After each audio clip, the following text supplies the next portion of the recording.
Law that just went into effect is aimed at addressing Tennessee's doctor shortage. That law, which passed last year, allows international doctors to temporarily practice in the state without having to repeat their residency training. That training often takes years to complete. State Capitol reporter Tori Gessner explains now the potential impact and the good this law could do.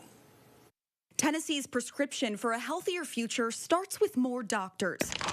But experts say right now, the state doesn't have enough to go around. A lot more doctors are retiring than new ones are being produced to replace them. And there are a lot of bottlenecks. Dr. Jeffrey Singer, a practicing surgeon and senior fellow with the Cato Institute, says the monopoly that accredits med schools and residency programs, plus a growing aging population, are contributing to the nationwide doctor shortage. A 2020 study by the National Library of Medicine found Tennessee will be short nearly 6,000 doctors by 2030. Meanwhile, there are licensed doctors from other countries already here, prevented from practicing in the U.S. until they repeat their residency training, regardless of their experience.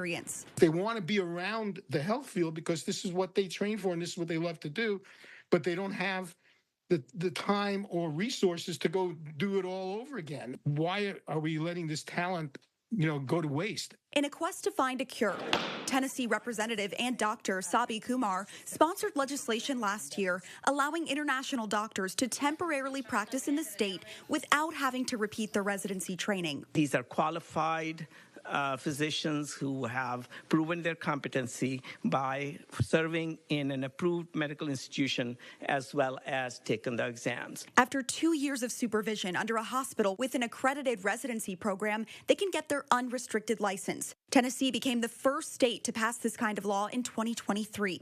Since going into effect this July, many other states have followed suit. Dr. Singer says its impact depends on the number of international doctors in Tennessee who take part, but it has the potential to touch areas that need it most. If there's a big demand in a rural, underserved area, then there's more opportunity for them to find work, too. So there'll be a much more greater opportunity for underserved areas to get more healthcare providers in those areas. Reporting in Nashville, I'm Tori Gessner.